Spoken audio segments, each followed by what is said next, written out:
Olá, amigos! Olá, amigas! Sejam bem-vindos, bem-vindas a mais uma edição do programa Sala de Leitura. Se você não é inscrito no canal, por favor se inscreva, depois dê um gostei e aí compartilhe com os amigos e amigas, professores, professoras, mediadores de biblioteca e promotores de leitura. Hoje eu tenho a alegria de receber aqui na minha sala de leitura o jornalista, advogado, escritor, poeta moçoroense Cid Augusto, da Escócia, Rosado. Eu conversei com ele sobre sua produção literária e tantas outras coisas. Também vou falar sobre o cotidiano escolar no ensino de leitura e de literatura. Não saia daí, eu volto logo após a vinheta.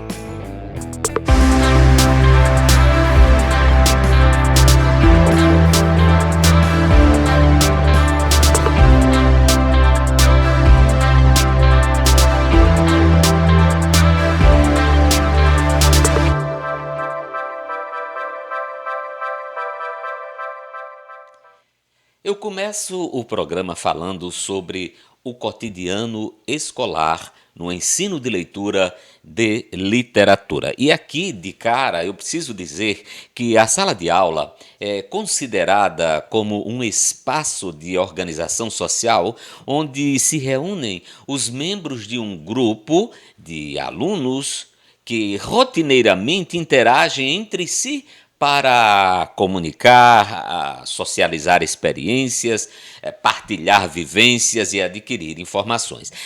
Portanto, uma comunidade de atores sociais, cada um com suas crenças, valores e ideologias que devem ser administrados por eles mesmos nas inter-relações da discursividade, sabe? Não se pode desconsiderar aqui a relação entre alunos e professores em sala de aula, enquanto espaço institucionalizado do saber, onde é conferido ao professor o poder da palavra, sabe? E, é claro, é um poder simbólico, mas que em torno desse discurso muitas vezes é tido como verdadeiro e exclusivo. E a gente sabe que não é bem assim. Então, os atos de fala dos alunos ficam condicionados às diretrizes do professor que concede a palavra aos alunos no momento em que julga necessário. E, na verdade, é ele que controla tudo isso. E essa situação é fruto de uma concepção socio-histórica circunscrita à ideia de que o professor tudo sabe e de que o aluno é uma espécie de uma tábula rasa. E é nessa voz silenciosa, abafada na intimidade dos interlocutores, né, no caso dos alunos, é que se limitam a reproduzir as verdades do professor, sem muitas vezes participarem da construção do seu próprio saber, do seu próprio conhecimento. Não é difícil encontrarmos alunos, muitas vezes, com dificuldades, até mesmo de expressão oral, às vezes até manifestando um sentimento de culpa por alguma timidez, por não terem aquela condição de manifestar as suas ideias, os seus pensamentos e até com algum certo receio de falar em público. Isso é verdade, isso a gente observa. A despeito de qualquer implicação de ordem psicológica que as posturas de cerceamento da voz possam causar nos alunos, ainda é válido, pessoal, destacar que isso também acontece por não dominarem as habilidades comunicativas.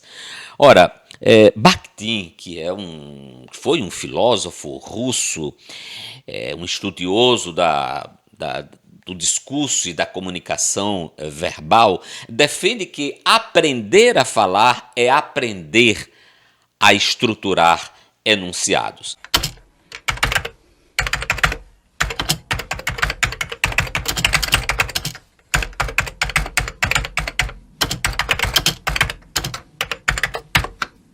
Ora, se os alunos demonstram pouca competência comunicativa na elaboração dos enunciados verbais, essa situação por si só é um indício de falta de oportunidades para se expressarem em sala de aula ou de encaminhamentos pedagógicos, eu até diria inadequados. Mas por que eu estou falando tudo isso, hein? Partindo do pressuposto de que o ensino de leitura, de literatura, requer a participação efetiva dos alunos, uma vez que ensinar a ler é mediar situações de questionamentos gerados a partir de um texto, de favorecer a atribuição de sentidos sobre aquilo que leu, competirá então ao professor a definição de estratégias discursivas junto aos seus interlocutores. A interação, nesse caso, será absolutamente favorável para se permutar ideias sobre as quais se forma uma rede de significados partilhados em uma comunidade de leitores que comungam, naquele instante, de um mesmo propósito, que é aprender a ler. O termo interação, entendido como toda a ação conjunta de construção cooperativa, colaborativa, de atribuição de sentidos, coloca-se em presença dois ou mais atores. No caso, de um lado, o professor, do outro lado, os alunos. Inserida na atividade da comunicação colaborativa, a produção discursiva requer investimentos mínimos entre os interlocutores para que haja a negociação dos turnos de fala. Dito tudo isso, é importante dizer que no processo de ensino-aprendizagem de leitura de literatura, deve-se pressupor que gerar situações de questionamentos a partir dos mecanismos de interação e mediação é o procedimento mais recomendável ao professor e que ele possa delegar aos alunos, às alunas, a voz, para que estes alunos, estas alunas encontrem o sentido do que leram e que eles possam expor os seus pensamentos.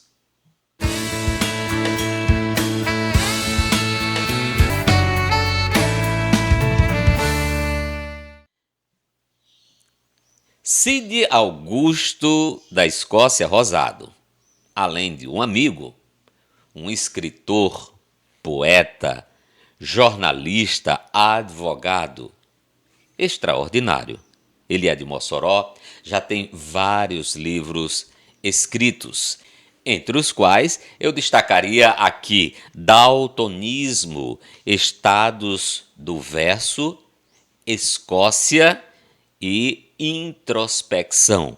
Cide Augusto também tem livros acadêmicos publicados, além de artigos científicos. Eu conversei com Cide Augusto e você confere a entrevista agora.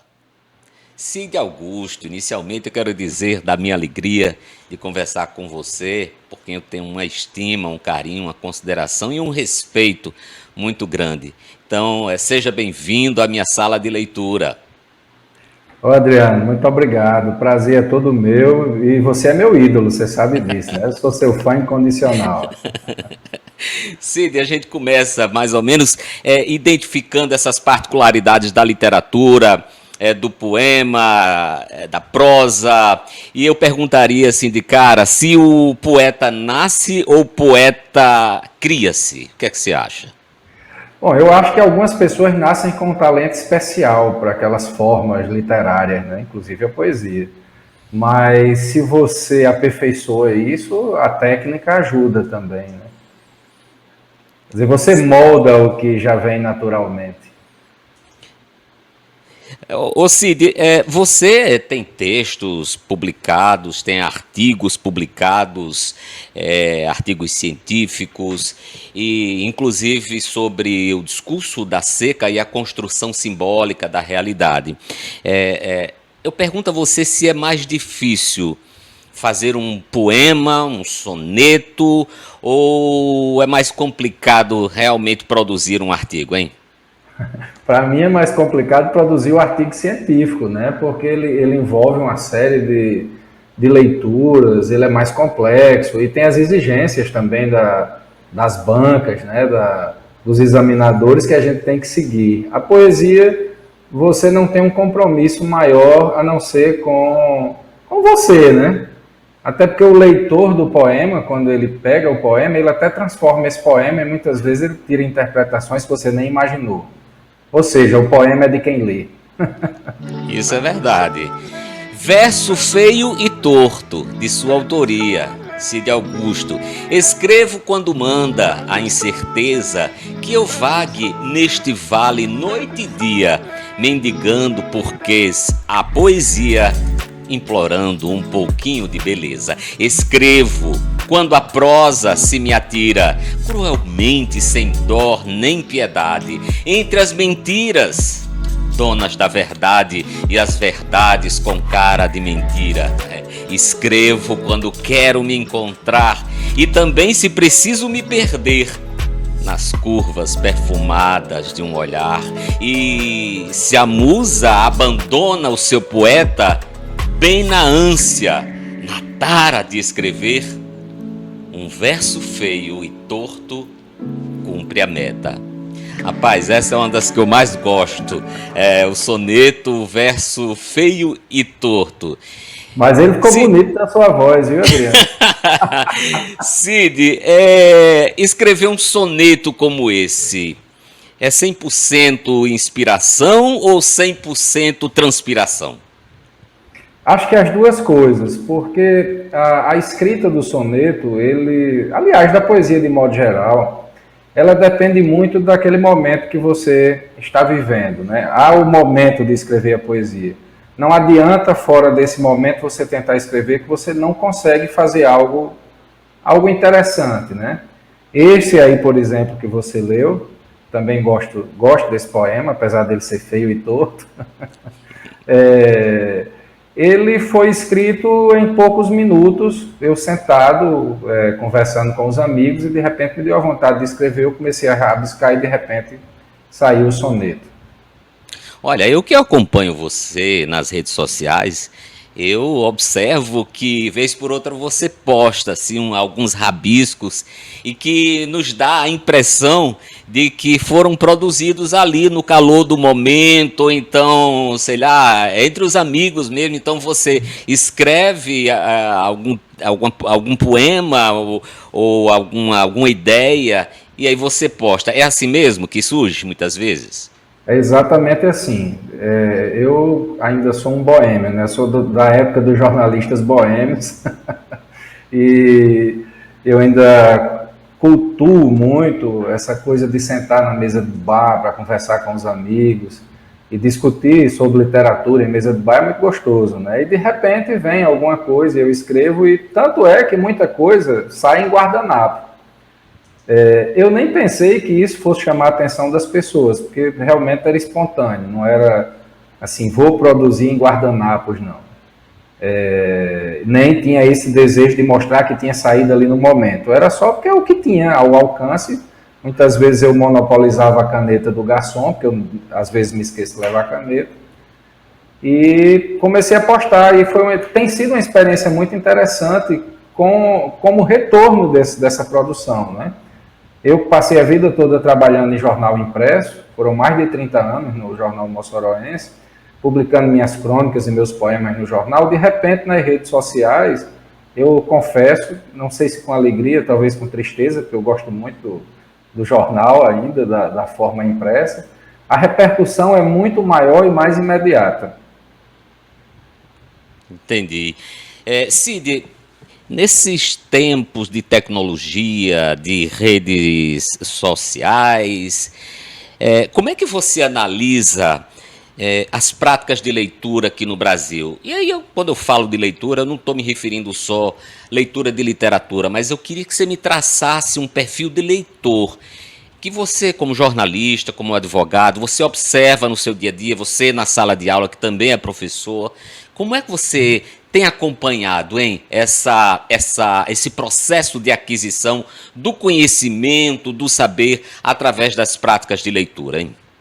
Esse processo foi tão rápido, né, Adriano, que às vezes a gente nem consegue acompanhar bem isso. Mas o que é que eu observo? As pessoas estão realmente escrevendo e lendo mais, porque à medida que você pega o celular e você usa o WhatsApp, você usa as redes sociais, você está lendo e escrevendo. Agora, em termos de profundidade, perde-se muito essa leitura. Eu observo entre, assim, pessoas conhecidas, pessoas que convivem comigo, que as redes sociais, inclusive, passaram a ser a principal fonte de informação. São pessoas que não leem mais jornal tradicional, que às vezes nem assistem noticiário de TV, mas que conseguem se manter bem informadas, pelo menos no superficial daqueles fatos, né, as questões mais superficiais, exclusivamente pelas redes sociais. Cid, muitos poetas costumam dizer que adotam algum outro poeta, um outro escritor como referência. Você também tem essa referência que reflete muito na sua produção literária? Adriano, eu sou uma verdadeira encruzilhada de poetas e prosadores, né? Eu acho que o que eu escrevo é resultado de tudo o que eu li na minha vida e tudo que eu vivi. Mas posso lhe dizer que os que mais influenciaram no início dessa minha tentativa de escrever poemas foi Flor Bela Espanca, poetisa portuguesa. Fantástica. Eu gostava muito também de declamar lá nos primórdios mesmo, Augusto dos Anjos. Aí depois eu comecei também a ver os modernistas, né? Carlos Drummond de Andrade tem uma grande influência. Eu acho que nesta fase atual, por incrível que pareça, acho que Manuel Bandeira, Carlos Drummond de Andrade exercem uma influência maior do que os sonetistas, né? Citando aí, como eu citei, Flor Bela Espanca e Augusto dos Anjos. Eu não vou me furtar de lhe perguntar, por exemplo, se a gente pode ser um sonetista, um poeta ou qualquer pessoa pode se tornar um poeta, porque muita gente em casa fica pensando, puxa, eu queria tanto ser um escritor, um poeta, e muitas vezes falta ali alguma coisa. Mas a poesia também pode se adquirir com o tempo. Há uma técnica para isso, um soneto, por exemplo, um poema de uma maneira geral, Cid? Adriano, eu disse no início que tem aquelas pessoas que nascem com um talento especial para poesia e que outras vão se construindo. O maior poeta do Rio Grande do Norte na atualidade, que é Antônio Francisco, está inclusive na Academia Brasileira de Literatura de Cordel, ocupando a cadeira de Patativa do Assaré. Pouca gente sabe, mas Antônio Francisco começou a publicar os cordéis dele com mais de 50 anos de idade. Então, ele se descobriu poeta, ou ele se construiu poeta já numa idade avançada, né? Considerando assim que muitos poetas começam a produzir na adolescência, né?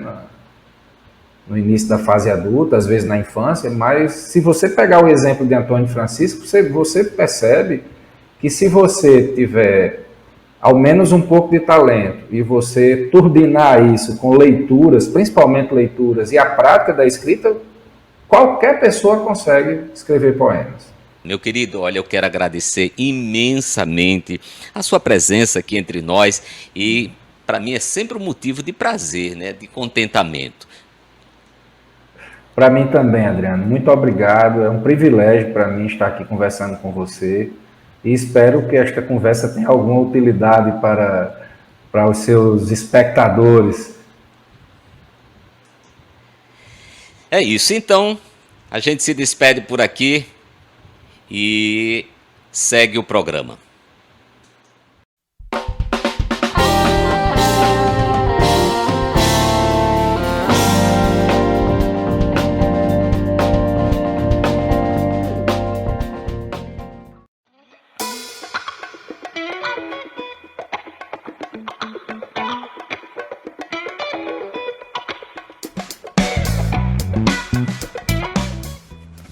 Muito bem. Nossa, foi um grande alvoroço, uma confusão, um zunzum pra lá e pra cá que só vendo. Todo mundo foi pego de surpresa. Houve gente que não acreditou nem depois que viu.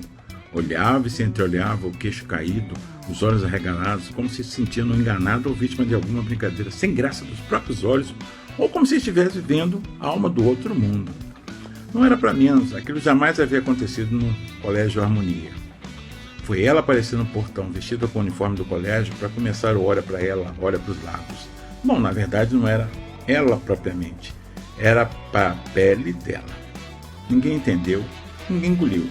Aquilo não podia estar acontecendo no Colégio Harmonia, porque em 100 anos de tradição, jamais alguém como Vânia entrara lá. Pelo menos, não como aluna. Por quê? Porque ela era preta, pretinha, de parecer azul.